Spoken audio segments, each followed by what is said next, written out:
Si Moses ang anino. Si Jesus ang katuparan. Si Moses ang paunang larawan. Si Jesus ang ganap na kapahayagan. Later, after pinanganak si Moses, gustong ipapatay ni Parao ang mga batang lalaki na Hebrew sa Egypt. At later, after pinanganak naman si Jesus, gusto namang ipapatay ni Herod ang mga bata sa Bethlehem na may mababang 2 taon na edad. Alam niyo ba masasabi ko dito mga kapatid?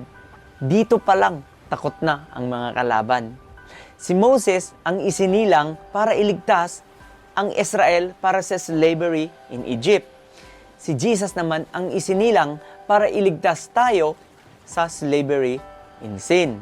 Kaya nga sabi ng anghel kay Mary in the book of Matthew 1:21, sabi, "And thou shalt call his name Jesus, for he shall save his people